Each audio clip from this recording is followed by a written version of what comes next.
And you will see suddenly when the crisis passes, this bigger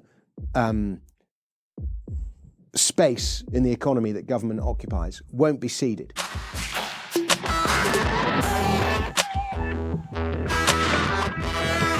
Hello and welcome to TRIGGERnometry. I'm Francis Foster. I'm Konstantin Kisin. And this is the show for you if you want honest conversations with fascinating people.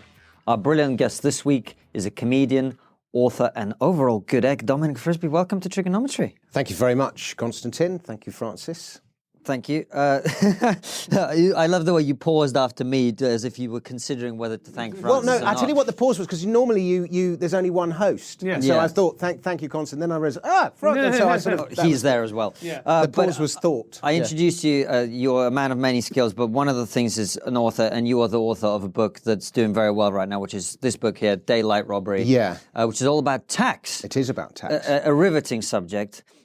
Which may be dry, but you have managed to make it interesting. And before you tell us all about that, just tell everybody, who are you, how are you where you are, what has been your journey through life? Okay, and do I tell you or do I go straight down the camera? You tell us. Okay. So they don't matter, man. Okay, fine. So I'm 50 years old, I'm a Londoner, I have quite an unusual background in that I started out, I went to drama school when I was, after university. But the reason I went to drama school is I thought all the best writers started out as actors. So I sort of deliberately went to drama school to almost train as a writer. And then for some bizarre reason, I was the best at radio in drama school. And I got a voiceover agent, like almost before I'd left drama school, and found myself straight away doing voiceovers. And voiceovers is a very nice life. It's quite well paid, and you're sort of treated like royalty wherever you go, and you're looked after, and you're not treated like muck in the same way if you're like a lowly comedian or a lowly actor or something like that. And so I just sort of fell into doing voiceovers. And then in the late 90s, I'd written this song called The Upper Class Rap, which was, the idea was it was going to be a novelty song that I wanted to release for Christmas. And I phoned up this friend of mine who I knew was a music agent, an old university friend. And he said to me, oh no, I can't. He represented the Scissor Sisters. Do you remember the Scissor Sisters? And he said, I can't be bothered with this, but go and try it at my brother's club. And his brother was Malcolm Hardy. And, oh, wow. Yeah, and so and I remember it was a Sunday evening in 1997, and they used to do they'd have the open spots, and they'd have two acts in the first half, then they'd have the open spots, and the audience would always, be horrible to the open spots, but if you did well, you got a paid booking. And the guy before me was a guy called Nige, who was, not Nige, I've forgotten, Hovis Presley was his name. Hovis Presley is sadly no longer with us, but he was brilliant and he was so funny. And he used to do these sort of lyrical Lancastrian poems, and in this sort of lyrical Lancastrian voice. And the reason I said Nige is one of his lines was, my mate's got a dog called Nigel, talk about giving a dog a bad name. So I always remember Nigel. Anyway, and they just were not having him in Southeast London, and they were throwing things at him. But because he was very good and he knew what he was doing and he was determined, he just carried on and on and on. And by the time he'd finished, I mean, it was the first time, obviously, I was ever performing, but I'd never seen a room in such total mayhem. And Malcolm just came on and said, right, our next act is Make Me Brothers. Here he is, could be shit. It's his first time on stage. And just introduced me on stage like that. And I borrowed my flatmate's pinstriped suit, and I was going, hello, hello, I'm the upper class rapper and all this. And the audience just went, they just started, it was like even more chaos than it was when Nige had been on. But it was a rap. So they played the music and I did the rap. And I had So I couldn't get involved in any banter because it was just an act. So I just did the act, and they just eventually just shut up and listened to it and found it very funny. And Malcolm just honoured his promise and gave me a paid gig the following Friday. And that went very well, so I got another paid gig. And I remember they said, I think it's a little early to give you a paid 20, given that it's only your second gig, but we will give you a paid 10. And they both went well, and they just put Jane then phoned up some other comedy clubs around London, East Dulwich Tavern and Comedy Caf and a couple of others, and said, this guy's really funny, you should give him a thing. And suddenly I was a stand-up comedian. times have changed. Yes. Mate, there's young comedians listening to this now going, I've been a comedian for 3 years, I still haven't got a paid Yeah, I gig." know. There's no justice. But we were just they were quite old school up the creek, and there were other clubs that would make you jump through the hoops like they do now. But up the creek in those days they honoured their promise, and that was. So I found myself as a comedian, and then right about the mid-noughties, combination of whatever, I'd made a bit of money and I wanted to invest it sensibly, and I met a couple of people fund managers and so on, and I just didn't like them. It's something, when you just don't like, and instinctively they all want to take their percentages, and I just instinctively didn't like them. And you start reading on the internet, and back then I was reading all about gold, and you think gold is just, jewelry or whatever it is, but of course gold until the 20th century was always money. And so it's a very political investment. And I became convinced that gold was a good investment for one thing and another. And there were these really interesting people talking about gold. And a bit like what you guys have done, I was thinking, how do I talk to these people? I don't want to have to pay them £200 an hour or whatever their fee is to get investment advice, but I'd really like to meet these people. So I actually started a podcast as a means to meet these people and talk to them. And you as you probably discovered, the best when you do an interview with something, it's like that. It's a heightened conversation. So you get in one interview, you get to know somebody much quicker than you would if you just met them for a cup of coffee. Not the way we do it, Dominic. But anyway, I started this podcast and I was interviewing all these people talking about gold and learning about the history of money and so on. And one of the people I interviewed was a lady called Mary Somerset Webb, who was the managing editor of Money Week at the time. We spoke with her in Edinburgh together, didn't we? Yeah, we did her show in Edinburgh. We've since become great friends. But Mary said, we need people like you to come and write for us. And by that, they meant people who can talk about finance without using financial jargon and put it in a language that isn't alienating, but is interesting to ordinary people. So suddenly I found myself with a column for Money Week. And then from there, this other guy called Ross Ashcroft got me to write this film for him called Four Horsemen, which became a big hit. And then, so suddenly I was like a financial writer as well as being a comedian. And then I've written now 3 books all about finance. I wrote the first book about Bitcoin way back when in 2014. And I've always been very interested in the impact of our systems of money on the way society works. And, people try and explain, how is it that governments are so big in our lives? How is it that government is 40-50% of GDP? Why is government everywhere? And it was because once upon a time, gold used to be money, and gold put a discipline on government, so they could only spend as much money as they had gold. It's a bit more complicated than that, and so that put a sort of restriction on how big government could grow. But of course, in the First World War, to pay for the First World War, the British, German, and French governments took their countries off the gold standard in order to print the money to pay for the war. If they'd stayed on the gold standard, the war couldn't have gone on for as long as it did. But they printed money, and we went into a system of what's called fiat money, where governments effectively issue money, and that has enabled governments to just grow and grow and grow. So this is the reason we have such large national debts and we're able to run such large deficits. Basically, it's the system of money. Right. It's inherent. It's what's called debt-based fiat money. That's really interesting. Yeah. So if we were still on a gold standard, we would have to live within our means. Much more, yeah. Wow. Much more. And that includes governments. Yeah. Or they go bankrupt. Right. But because they have control of money. Anyway, the bond market, it's a bit more complicated than, but basically.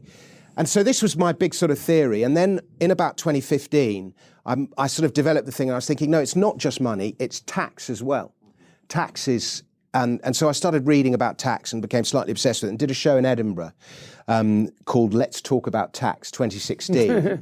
And it went very well, and I got my little laurel for selling it out. And did you got a laurel, presumably, for your... what's the sellout percentage that you have? I don't know. Is it like 93% or something? I don't know. Yeah, anyway, I'm not sure. Okay. It's funny to me because you were very enthusiastic about my show being nominated for Best Newcomer. I'm sure it would be. And I told Simon Evans, our mutual friend, about this, and he went, nominated, you're lucky you didn't get assassinated. Well, so I'm not sure I was going to get any kind of laurels for anything. Well, no, but I think the laurel is not based on whether you've got the right or wrong opinion. I think it's based on... I think everything in Edinburgh is based on whether you've got the right... Anyway. Oh, okay. But Simon's very terribly realistic about those kind of things. But actually, in terms of the money thing, one of the curious things about you is you're someone who's been very wealthy, and you've also gone bankrupt, or certainly lost a lot of your money. Not gone bankrupt. Sorry, I don't mean to. I've never gone bankrupt. I've made a lot of money twice, and Yeah. I've lost a lot of money Yeah. twice. How did that happen? Well, I don't really want to talk about that. Basically, I made a lot of money in gold and Let's gold not talk shares. about it then. That's Well, fine. it all collapsed in 2013. Mining completely collapsed, and so all the money I'd made, I effectively gave back.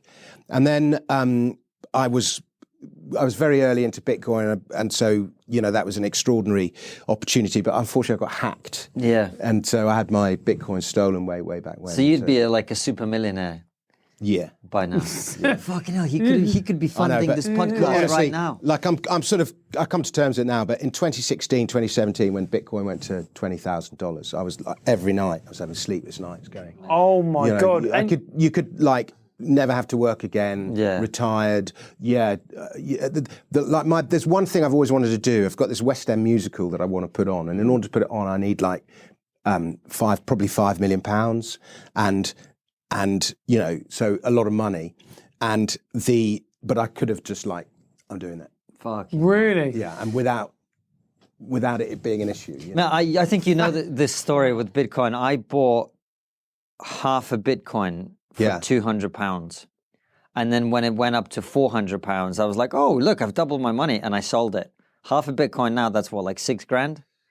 Well, actually, we're talking in the midst of the coronavirus, and so Right. yesterday the Bitcoin price had a pretty bad day. Oh, did it?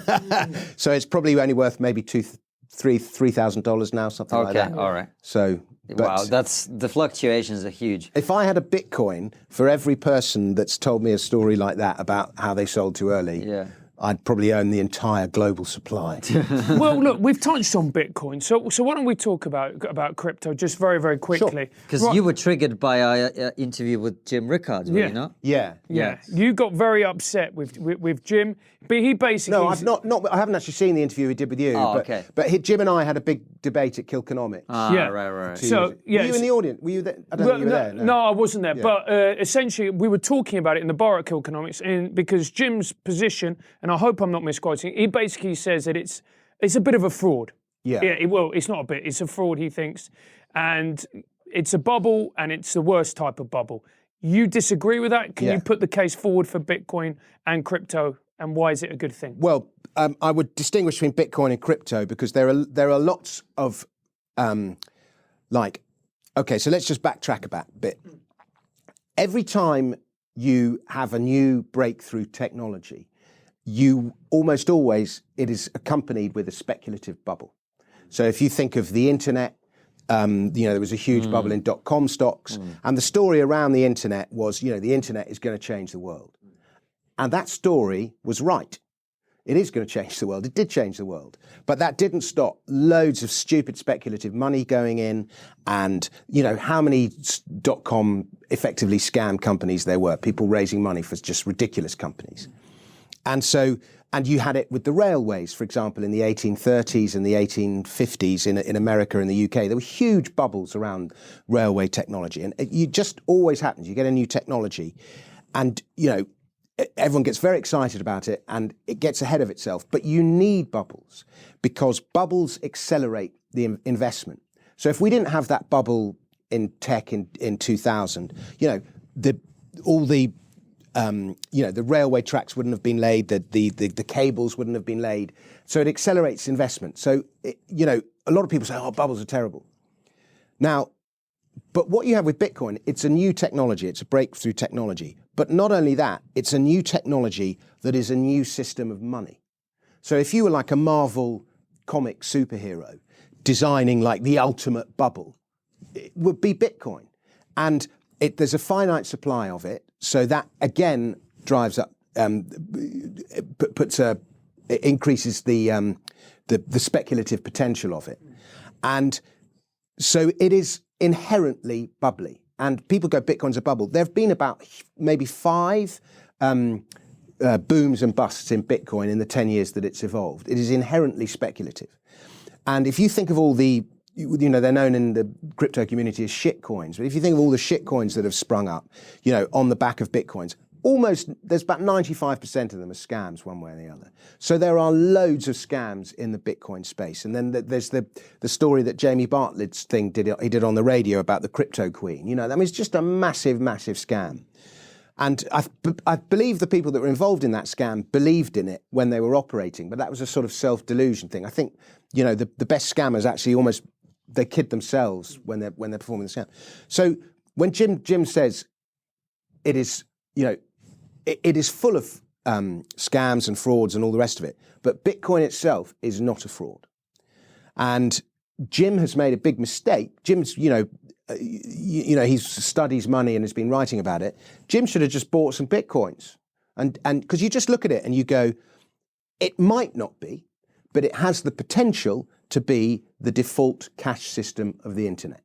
And remember, the internet is a borderless medium, effectively. And why is that, Dominic? What makes Bitcoin so good for being the exchange medium of the internet? Because I distinguish between cash and money. So if you go into a sweet shop and you'd get your card out and you buy whatever you buy in the sweet shop and you go bloop with your card, that is not a cash transaction because it involves a card company and a bank and all sorts of middlemen processing that transaction. And all these middlemen, they take their cut on the transaction and they all know there is a record of that transaction having taken place. If I go into the sweet shop and I buy a newspaper, whatever it is, and I give the newspaper man £1 or whatever the cost of the newspaper is, it is a direct transaction, cash transaction that involves no middlemen. And we're going into this kind of cashless society at the moment, but we need cash. You need cash for small transactions, for private transactions, for quick transactions, but especially, illegal transactions. There are all reasons. That's why you need it. And, you can say, well, cash is illegal, but you can then make the argument, well, no, the law is immoral. It's not me that's buying weed that's being immoral and using cash. It is the law making weed that's immoral and it's forcing me into an illegal, so it's not a cut and dry thing. But we need cash. And above all, we need cash for privacy and to protect privacy. And Bitcoin is cash for the internet. In other words, if I want to send money from me to you, I can send it directly from me to you with no middleman. And nobody else need know about that transaction. And it can happen privately, it can happen instantly, it can happen for tiny amounts of money, fractions of a penny. And so that's how it is cash. But aren't all Bitcoin transactions traceable? They are. Every Bitcoin transaction is broadcast on the blockchain, which is effectively a huge database. So you can see that this amount of money went from this wallet with this address to this wallet with this address. Right. But what you can't see is who owns the two wallets. So if you want to keep your wallet address private, then you keep it private and then you can keep it private. There's also things called Bitcoin mixers and all sorts of little technologies that have been added on, which basically obfuscate. They put loads of transactions into one thing, muddle them all up, and so it all gets obfuscated, so it makes it very hard to trace. And where do you stand on this argument that goes, hang on, aren't you just encouraging the Wild West nature of the internet? These nefarious people who want to, trade in anything from, drugs to child pornography to whatever it is, and Bitcoin is essentially aiding that. It certainly facilitates and aids illegal activity. But if you look at somebody's done a study on it, and the amount of Bitcoins that are actually used for the kind of transactions you described, it's like fewer than 2% or something. It's like an incredibly small percentage. We're delighted to have a brand new sponsor for those of you who are interested in learning a foreign language. Mate, we've got a predominantly British audience. None of them are going to be interested in learning a foreign language. Yeah, that's true. Also, no one is really traveling right now to foreign countries, let's be honest. But when the coronavirus is over, those of you who are still left on this planet might be interested in second language, and that's why Babbel is a great place for you. Babbel is great because they have a website and an app which allows you to learn a new language with 10-15-minute snippets every day in a clear and simple way, which is great for people like Francis who are simple. Absolutely. And also as well, when you're in quarantine, what else are you going to do? You can try Babbel completely free. Simply head over to babbel.co.uk or download the app and you can try it completely free. That's right, guys. Go on to www.babbel, and that is spelt BABBEL.co.uk, or download the app and make that time in isolation fly by. Well, let's move on to talk about your book and tax, Yeah. because it's a fascinating angle of attack that you have, where you talk about the fact that almost all of the major events in history can be interpreted through the lens of tax in a way that gives you a different perspective on it. So for our viewers and listeners to whom that may sound a bit of an alien concept, just give us some examples of what you're talking about. So when I started writing this book, I did the show in 2016, and then that led to a book deal. And the central thesis of the book is that taxation is as old as civilization itself. There has never been, in all recorded history, a civilization without taxation of some kind. And in fact, taxation probably predated civilization. In the hunter-gatherer societies before human beings settled on the fertile plains between the Tigris and the Euphrates, there was probably already existed this sense of duty to the greater collective. And that is the central principle of taxation. And, the very first taxes we have were in ancient Mesopotamia. And in fact, the very first examples we have of ancient handwriting are tax records, tax documents.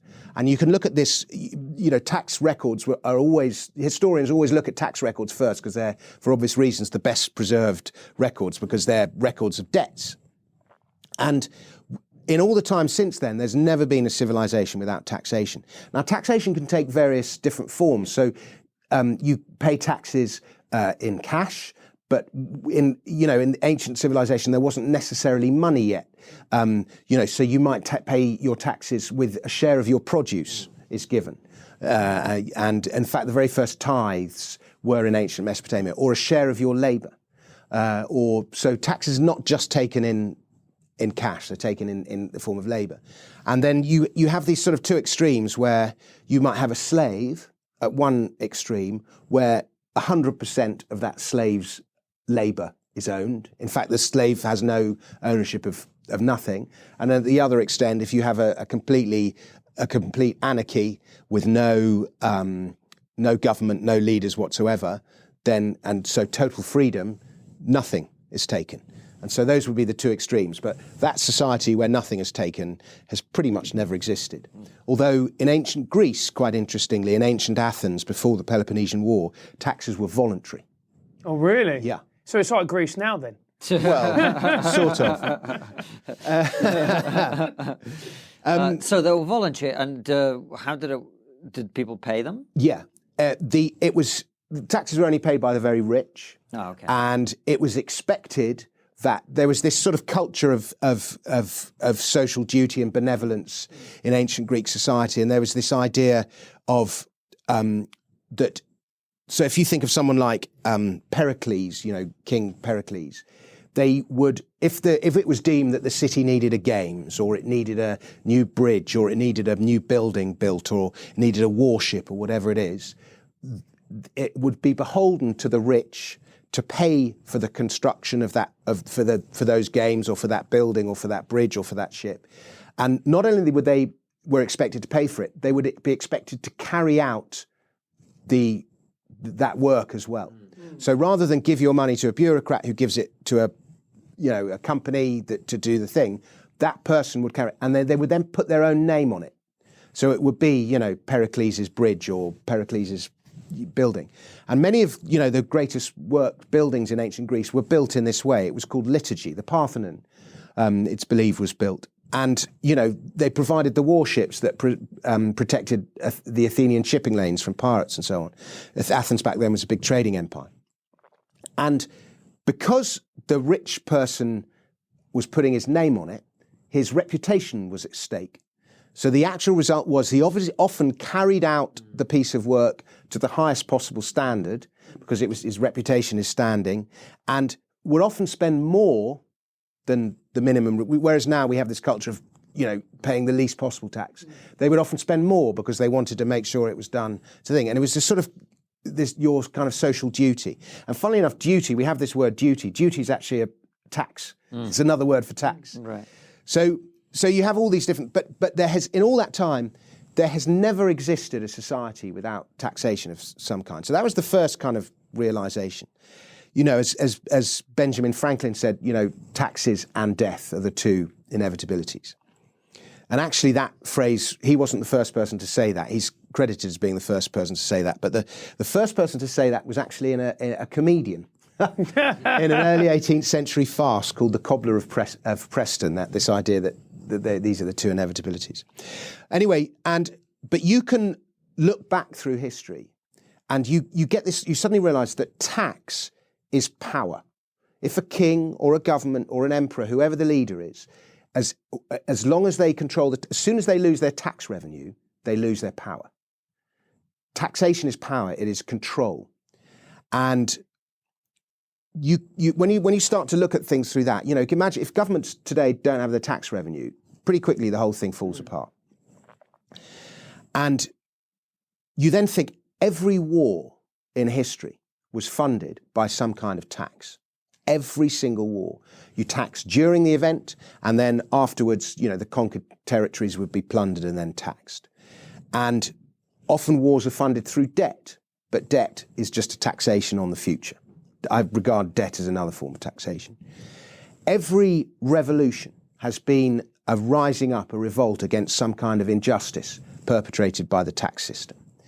The most famous ones being the French Revolution, the American Civil War. No taxation without representation. Even the Russian Revolution. The American Revolution, yeah.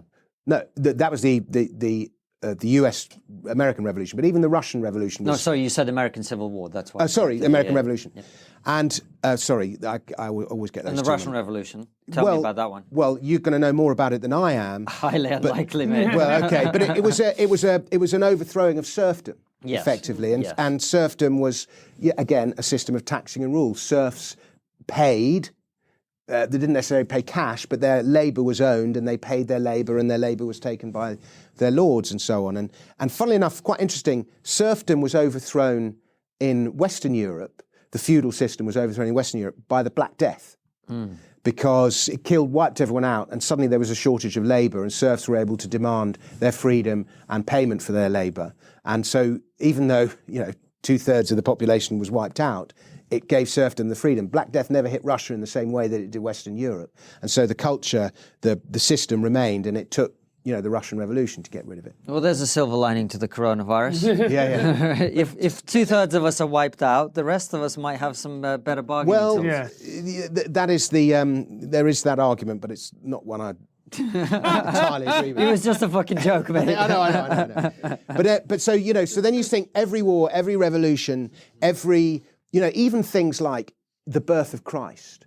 Mary and Joseph were only in Bethlehem to pay taxes because Caesar Augustus had issued a census, and that's why Mary and Joseph were in Bethlehem.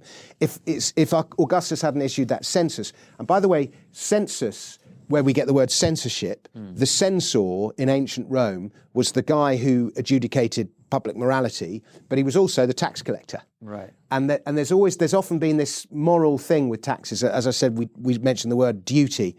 And that moral argument gets used in taxation today. It is your social duty to the greatest collective to pay your taxes so that we can have good healthcare and welfare and so on. But anyway, Mary and Joseph would not have been in Bethlehem were it not to pay taxes effectively. And without that, Christianity would never have evolved in the way that it did. Moses led the Jews out of Egypt to escape the burden of taxation. That taxation, the persecution of the Jews in ancient Egypt began with taxation, and then it eventually led to slavery. The reason the Jews were enslaved was non-payment of taxes. That was the prisoners of war and non-payment of taxes were the ways that you could be enslaved in ancient Egypt. So effectively, Moses led the Jews out of Egypt, and from there we have the Ten Commandments. You know, so there's a tax story at the birth of Judaism. And by the way, the persecution of the Jews in Nazi Germany began with taxes as well. And in the medieval kingdoms, which frequently there were all sorts of Jews. Jewish tithes were levied, and even Islam there's a tax story at the birth of Islam, and people can't understand how from between 660 and 690, in like the first 4 or 5 caliphs from Muhammad and then the first 4 caliphs, Islam went from being nothing to basically owning most of the Middle East and most of North Africa. Yeah. And then you realise they had this policy of the countries they conquered were heavily conquered, end of the Roman Empire, Sasanian Empire, Byzantine Empire, and people were so heavily taxed, they had very little loyalty to their existing rulers, and they were just grateful for relief from taxes. But there was a chap called Abu Bakr, the first caliph, and some of his successors, and they pursued a policy of when they conquered people, they gave them exemption from taxation if they converted to Islam. And if you didn't convert to Islam, you would have to pay poll taxes. And if you didn't pay the poll taxes, you were killed. So it was death, taxes, or Islam. Which one are you going to pick? Absolutely. And then the early caliphs were brilliant, brilliant people. So they had this policy, but they also had this idea that they shouldn't burden conquered nations with heavy taxes. So if, for example, there was a bad weather, then they would say, lighten the tax load. Let these people be, trade and get rich, because more money will, if the people are rich, more money will eventually make its way to the exchequer. And this was an argument that was championed by economists like Arthur Laffer later on, and in Hong Kong, and this idea that tax people less and more money ends up making its way to the exchequer. So Islam, so there's a tax story at the birth of Islam. Even something like, 9/11, the Twin Towers were built largely with tax money. First men on the moon were paid, NASA was a tax-funded operation. And you just look at any event in history and you'll suddenly realise that without this sort of untold tax story, things would have unfolded in a very different way. So we were talking about power. Now, to me, it seems the government, and any government, has to strike a very fine balance. Like you said, they need tax revenue in order to keep going, but if the taxes are deemed to be unacceptable or too high, they can lose their power. So the last time I remember something like that happening was the poll tax, right? In the early 90s. Yeah, and in fact, the sort of golden rule is that governments find it very difficult to levy new taxes in times of peace. So the poll tax was what Thatcher was actually attempting to do with the poll tax. It's quite interesting, is she was trying to bring more accountability to local councils and make their out-of-control spending more transparent. But what ended up happening is that the out-of-control spending from local councils was so apparent because poll taxes became so high so quickly that everyone was utterly outraged, but rather than having a go at the local councils, Thatcher was blamed because she brought it in. But nevertheless, and the poll tax brought down Thatcher, arguably the most successful, post-war politician of the second half of the 20th century, maybe Tony Blair. But, his poll tax brought her down. And, even stupid things like, George Osborne's pasty tax and and Ed Miliband's mansion taxes, they just don't get through in times of peace. In order to get new taxes in, you need some kind of crisis, usually a war. And so, for example, 2008, the financial crisis gave us quantitative easing, which is it's taxation by inflation. Milton Friedman called inflation taxation without legislation. But you need, the idea of printing money and quantitative easing and zero interest rates, if there wasn't a financial crisis and the global financial system wasn't about to implode, everyone would have gone, what? No. And so World War II, prior to World War II, ordinary Americans didn't pay income tax. It was only the richest Americans that paid income tax. Wow. 1942 Revenue Act brought income tax to ordinary Americans for the very first time. Similarly, in the First World War, the British income tax had just existed, but it was only the very rich that paid it. And ordinary British people did not pay income tax until the First World War. And suddenly, with the First World War, time of crisis funding, the soldiers are a good thing, women come into the workforce. And bizarrely, that's another one where people talk about women being given the vote. Now, one of the core arguments in the women being given the vote after the First World War was the fact that women had paid taxes during the First World War because they were all now working, and that was justification as to why women should be given the vote. So even at something unconnected like the suffragettes, there's a tax story there. But ordinary Americans did not pay income tax until 1942, and there was the 1942 Revenue Act, and in order to like persuade Americans that it was their patriotic duty to pay. There was all sorts of like there was a film commission from Walt Disney that had Donald Duck paying his income tax really happily and showing him how to fill out the form. And Irving Berlin was commissioned to write a song called I Paid My Income Tax Today. And it contains the line, 1,000 planes to bomb Berlin, they'll all be paid for and I chipped in. See those bombers in the sky, Rockefeller helped to build them, so did I. And was ever the link between tax and war more apparent? I don't think you could get away with that now, could you? Absolutely not. But I mean, what played for the Iraq War? And, like every The Battle of Fallujah was funded by me. Well, but they, that was the mentality. Yeah. And in fact, every conquest as well has been about taking control of the tax base, the land, the labour, the produce, the profit. So you need a crisis to introduce new levels of tax. But what happens after the crisis passes is that taxation never goes back to the levels that it was before the crisis began. After the Second World War, for example, the wounded have got to be helped. We had the birth of the NHS. So a land grab goes on in a time of crisis where government seizes some kind of control and then never gives it back afterwards. And the IFS calls this the ratchet effect. And so when you try and figure out how it is that government, if you think in 1900, government was about 10, 15% of GDP in the UK. Now it's more like 45, 50%. Same, and all across Western Europe. France is like, government spending is like 56% of GDP. And the Gilets jaunes, there's another example of another tax rebellion. Oil taxes. And this uprising in Lebanon was about taxes on WhatsApp. They tried to levy a tax every time you make calls on WhatsApp and send taxes on WhatsApp. They tried to levy a tax and it caused a rebellion.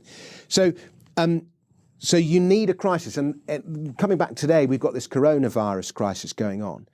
I promise you, and the government has spent all this pledges bailing out and fiscal stimulus and all the rest of it. It's a land grab going on. And you will see suddenly when the crisis passes, this bigger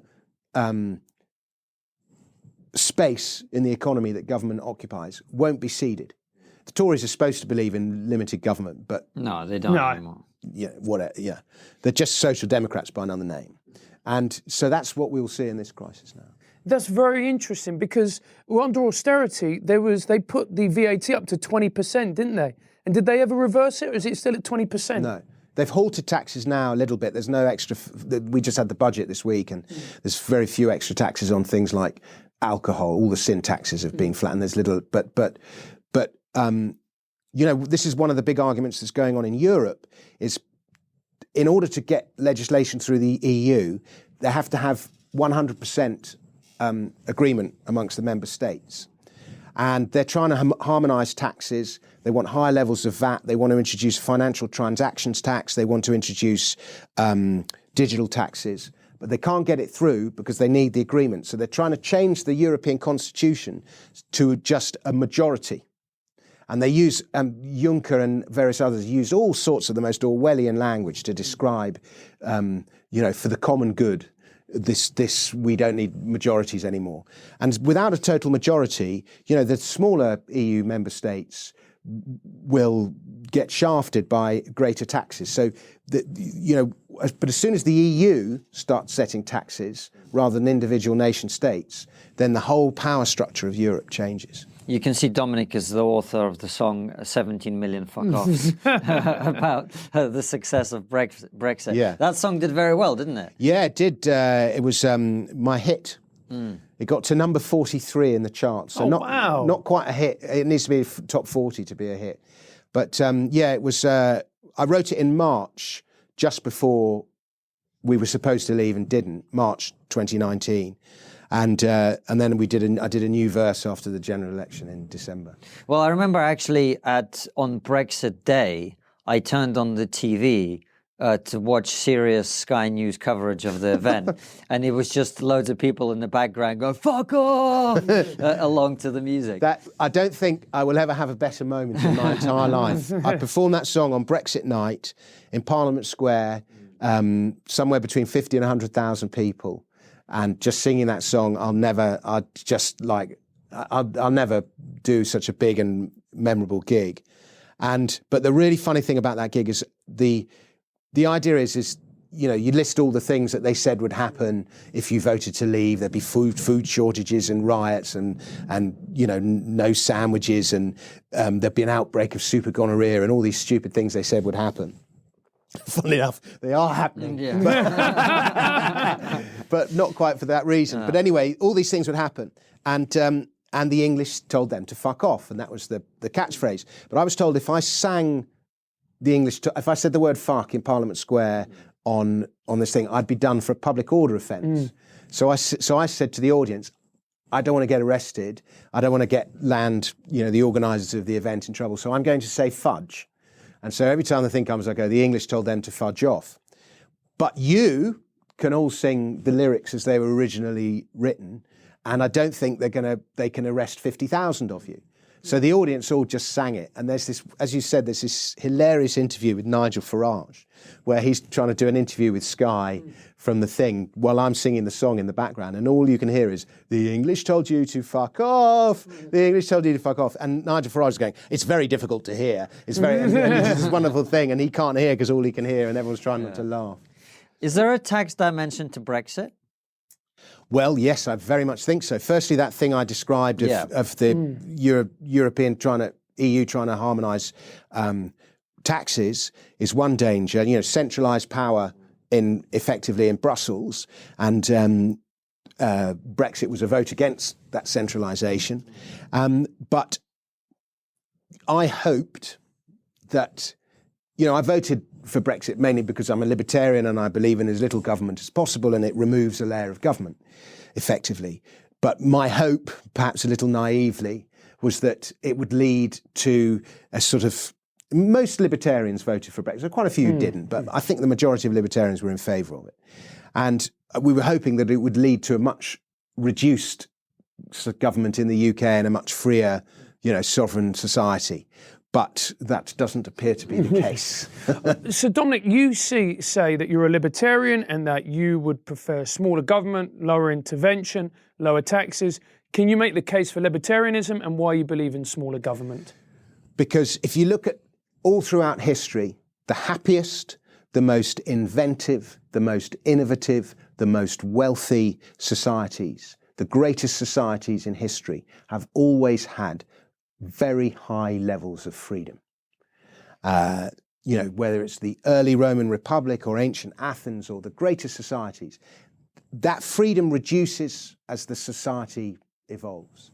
But even, Britain in the second half of the 19th century, sort of Britain's golden era, was a very low tax society.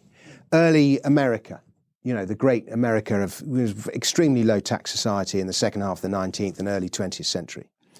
And so the central case for libertarianism, and then if you look at the opposite of that, and you look at the societies that have had very high levels of government, high levels of taxes, low levels of freedom. And by the way, there is a relationship between taxation and freedom. The less tax you pay, the more free you are, because the more of your own labour you own. And the more economic freedom. You can't have freedom without economic freedom, was a Thatcher line.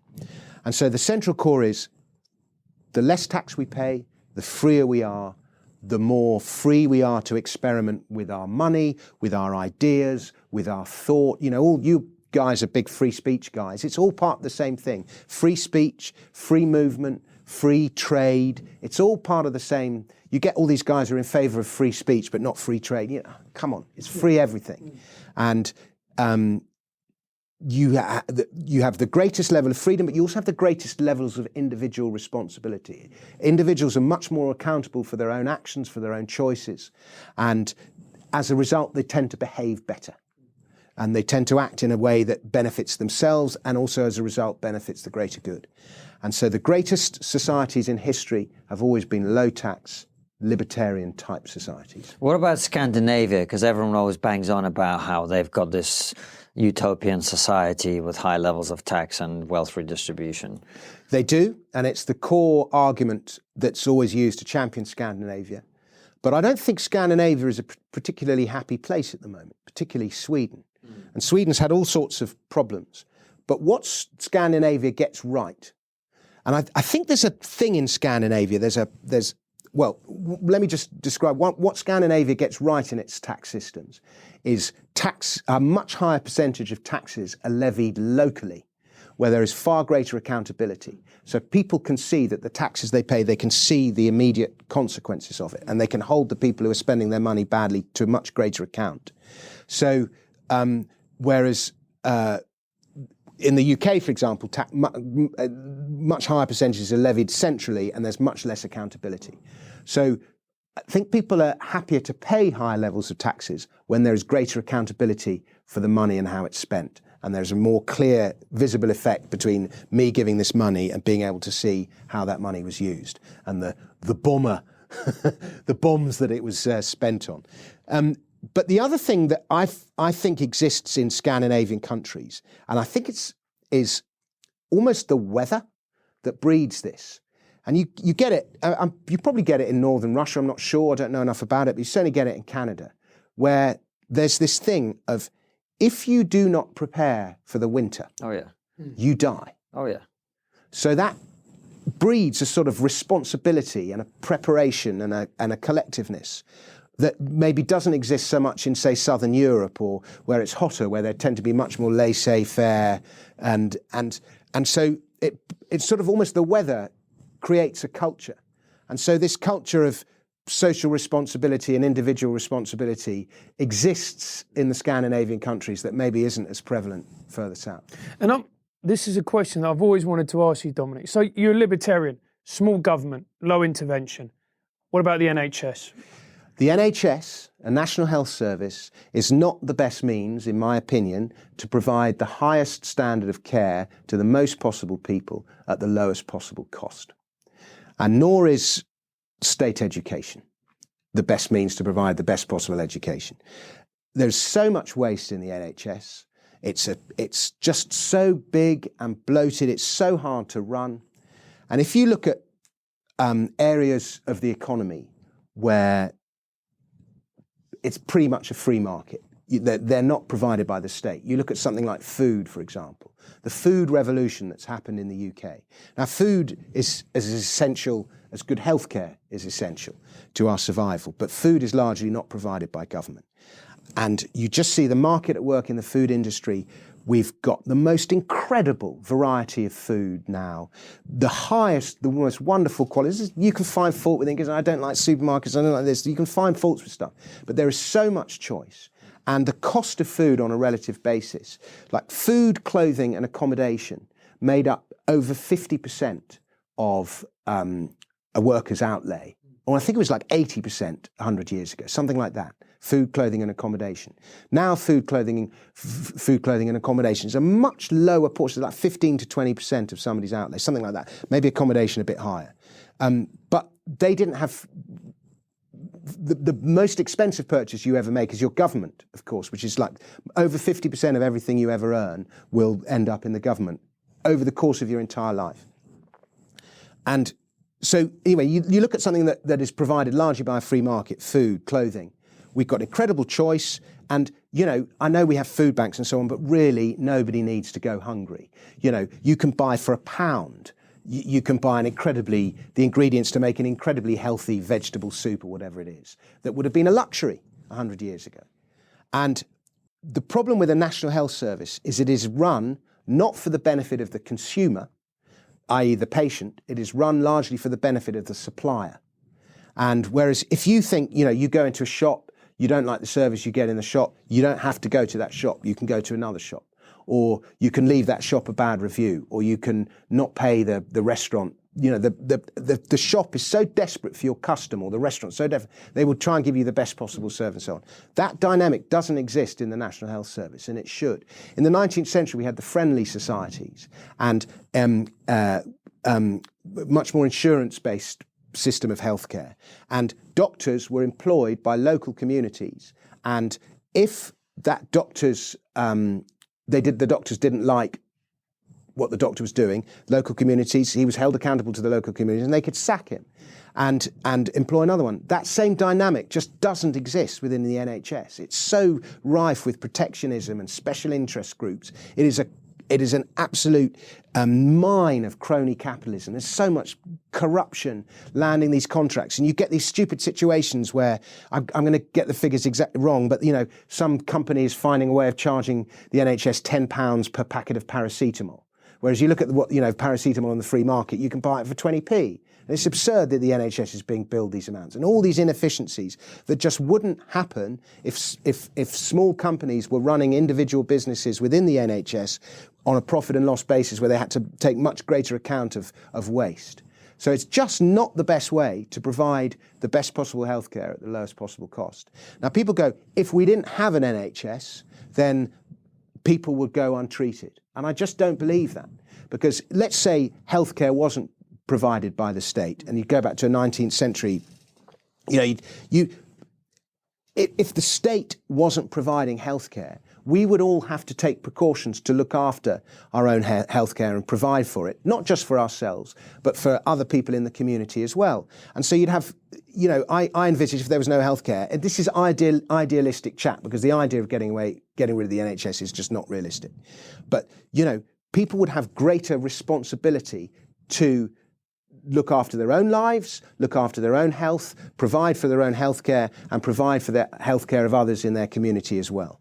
And you'll never prove it, because you can't prove something that's not going to exist. But if government didn't provide healthcare, I believe that healthcare services and healthcare provision would be as advanced and as brilliant as food and clothing is. But the obvious counterexample to that would be the United States, where people do go and No, it's not the obvious counter. The United States spends almost twice as much. The United States government spends almost twice as much on healthcare per capita as the UK government does. The United States government is this kind of this crony capitalist mixture of an insurance-based system mixed with, it's just horrendous, and it is the worst possible outcome. And far better systems, I think Switzerland, New Zealand, France, they all have insurance-based systems that work much better than ours do. And what is an insurance-based system for the people who don't know? Well, what the friendly societies did in the second half of the 19th century is, there was this huge economic boom. It was the greatest, one of the greatest periods of wealth creation ever known. It saw the greatest wealth growth ever seen. And in local communities, workers would put in a portion of their money they would give to what was their friendly society. Like the co-op was a friendly society. And they would put a portion of their earnings, and they would have, there would be local communities, local friendly societies. And then that friendly society would then provide the healthcare, would employ the doctors, employ the nurses, and whatever else was needed. And in times of emergency, there would be that £5 that they'd put in, of that 5% of their earnings or whatever they'd put in, would be their insurance in the case of, and the community would decide, well, this is Francis, he's been putting money in this thing all this time, he's a good guy, we need to help him. Oh, this is Constantine's lost his job, he's lost it. And so welfare and healthcare was provided on a mutual basis locally. And it meant there was much greater flexibility. So, if Constantine's a bum and he never does the work and he needs to kick up the bum, then that's one kind of welfare. And if Francis is a good guy and actually he needs to be, have an arm around him and be stroked, and, there's much more flexibility. Yeah, sure. But so there's just much more flexibility. Whereas now our system of welfare is like a top-down, one-size-fits-all. So, and that's how insurance worked. And it was so successful that Lloyd George and Winston Churchill, in the National Insurance Act of 1911, tried to copy it on a national level. So they introduced national insurance, and people would put in a portion of their earnings into the insurance system, and as a result, if they needed emergency healthcare or anything else, that came out of the national insurance. The problem was people couldn't afford or chose not to pay national insurance and for their local thing. They were effectively buying it twice. National insurance was compulsory, the local one wasn't, and so they had to carry on paying the local one and the national one, and the local ones all went out of business. So it was a free market evolution that was so successful, the government copied it and then messed it up. And today, the money you pay into national insurance should be there for you to call on in an emergency, but it isn't because the government spends it. Now, if a corporation did that, they'd, it's what Robert Maxwell did. It's effectively fraud. But governments, it's a different rule for them. Well, that's nicely summed up, Dominic. Our final question is always, what's the one thing that we're not talking about that we ought to be talking about? I think the one thing we're not talking about, slowly starting to talk about it, is race and racism. What is racism? Because we have had these, accusations thrown about. So-and-so is racist. Now, what actually is racism? And I say this as somebody who's, my kids are all mixed race. Actually, two of them are mixed race. What is racism actively going and persecuting somebody on account of their race? That's the transformation of the last 10 years. Or is it just accidentally using the wrong word? Right. Well, the transformation of the last 10 years on that issue has been incredible. Racism used to mean prejudice against people on the basis of their skin color. Now it means you said something that people can misinterpret if they so choose. Yeah. I mean, you're racist if you use the wrong words. But I just think we're all prejudiced. We all, constant, a discriminating gentleman used to be a good thing. Now, if you're discriminating, it's a bad thing. But, I'm constantly making judgment all the way through having a conversation with somebody or having a relationship, whatever. You're constantly making judgments on whatever level the relationship works. Now, you make judgments based on how they look, how they sound, all sorts of different things. And what are we just supposed to just ignore the fact that this guy is a different race to you? Are we just supposed to pretend that there aren't different races? Because there are. And different races, different cultures, everyone has different characteristics. They just do. And I just think there's a dishonesty to the whole argument, whereas we're so scared of being called racist that we just airbrush the whole thing and pretend that nothing exists, that there's no... And so the sooner we can acknowledge that acknowledging that people are different doesn't mean you are going to actively go out and persecute that person on account of their race. That's the sound of Dominic getting cancelled. Well, I guess let's explore that, because I think it's a really fascinating conversation. I guess the argument would be that we've decided to be hypersensitive about race because we went through periods in history where there was a lot of stereotyping of people based on their ethnicity or race, which was used to then discriminate against those people. Yeah. So the idea would be, as you say, we all have our biases, but the idea would have been in the past that a lot of people would have said, well, black people are all lazy, right? Which then would prevent a particular black person who was really hardworking, right, from being seen for who they actually are, as opposed to being seen through the prism of their race or their skin color, right? So, that I think we would all agree is a positive, that we moved away from judging people in these broad categories, right? We agreed on that? Yeah. So, what are you saying exactly? Because I don't want people to take what you said out of context or to misunderstand. The crime of racism, the sin of racism, whatever you like, has been totally undermined by overuse of the term. Absolutely. And just dishing it out and just going, oh, well, so-and-so doesn't agree with me, they're racist. Yeah. And they can smear somebody with that. And it's like once you've got the racist label, like many people just have never recovered. It doesn't wash off. It just, it does never. And lives have been written and they've kind of been smeared with this thing.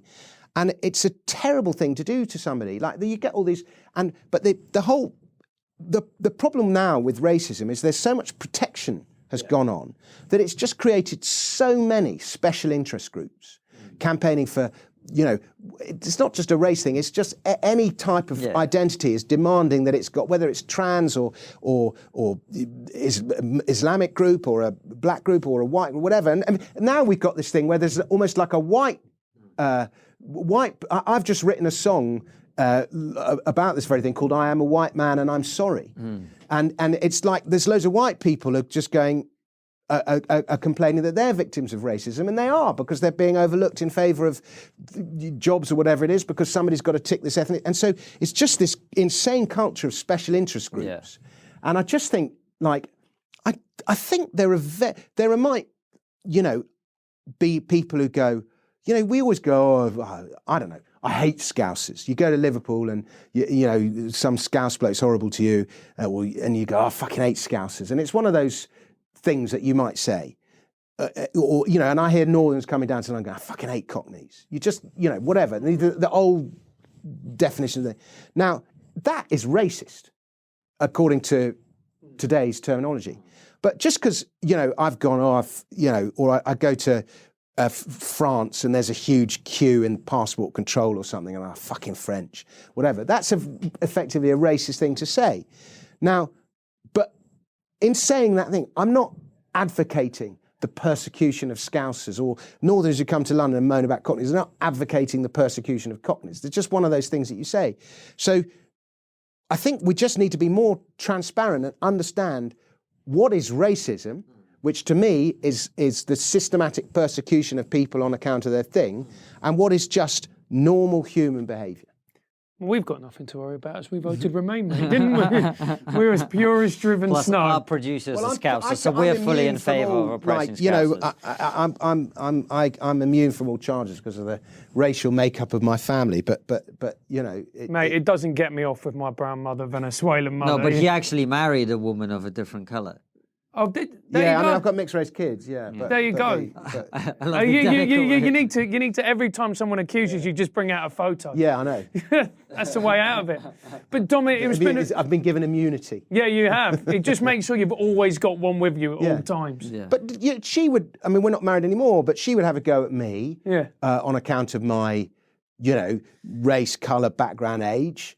And I would do the same to her, and now we're no longer married. So this is just you justifying your past behaviour. No, but you take my point that it's just like it's everyone is so uncomfortable with it that it just makes them freeze, and that is just not healthy. No. And it's because of this sort of culture of special interest groups. I remember that many years ago now, when I'm about to describe it, it will feel like it was 50 years ago, but I think it was only in the mid-noughties at the very latest. There was a Conservative MP who'd been in the army who made some comments about it. Do you remember this?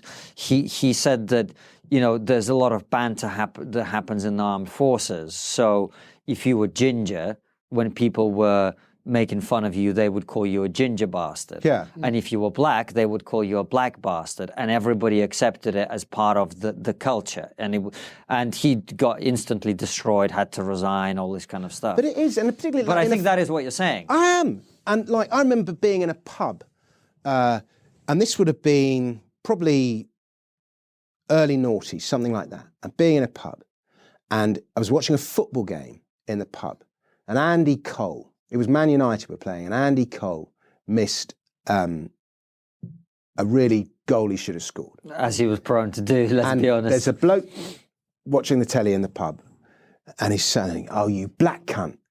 Right, he says that. Now, is that racist? Okay. I think in 2020 that would be extremely That's what racist. He said? Yeah. Okay. Then Schmeichel, the goalie, lets in a goal that he should have saved, and the same guy goes, "You blonde bastard." Right? Is that racist? So Andy Cole and, they're both a cunt and a bastard because they've not done what the fan was hoping they would do on the football pitch. Okay.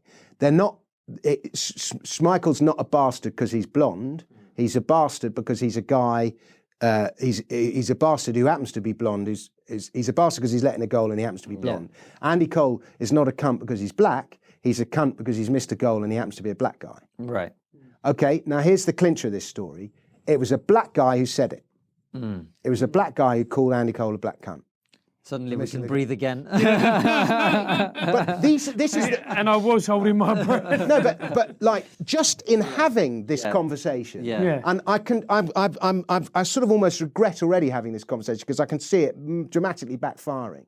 But just in having we can't even talk about this shit. No. And this is and so is a black guy calling Andy Cole a black cunt? That's really interesting. Yeah, it is. And there's so many moral questions there, and it's and even if the guy who said it was a white guy and he called him a black cunt, he's not advocating the persecution of black people. He's just going, "Are you black cunt?" I guess my sense of that situation, irrespective of who's saying, is how is their blondness or colour relevant to the fact that they're a bastard? It was a defining characteristic. Right. So this is what I'm saying is maybe some of the progress we have made that's been good is that we avoid judging people in these group categories when it's not relevant to the thing at hand. Like Andy Cole fucked up, Schmeichel fucked up.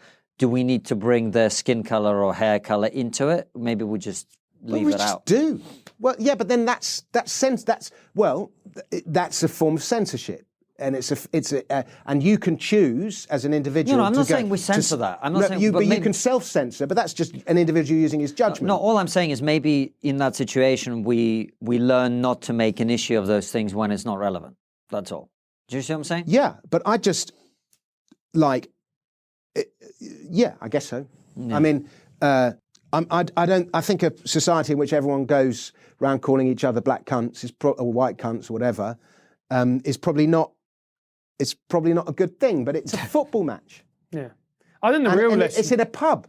Yeah, that's. I think the real lesson here is just never to watch Man United. Well done, you got us out of that one.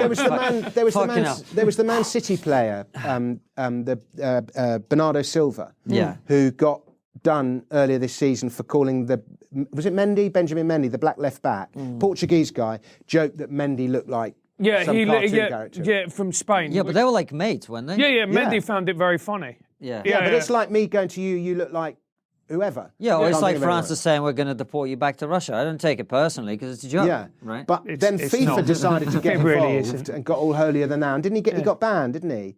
And it's just a stupid that is people seeing racism where it was not. Oh, absolutely. Yeah, absolutely with you on that. Yeah. All right. Anyway, let's fucking end it now. Look at Francis. He's so uncomfortable. He's sweating with his little white skin. Yeah. Guys, buy this book. It's great. Dominic's going to need the proceeds when he gets cancelled. to pay my legal fees. Daylight Robbery, brilliant book about taxation. Make sure you get it. And we will see you in a week from now with another brilliant episode if we're still here. Yeah, take care. See you next week, guys. Thanks for watching, guys. As always, subscribe to the YouTube channel. Click the bell button next to the subscribe button so you get notified when a video comes out. And follow us on all the social media @TriggerPod. And also leave us a nice review on iTunes and spread the word.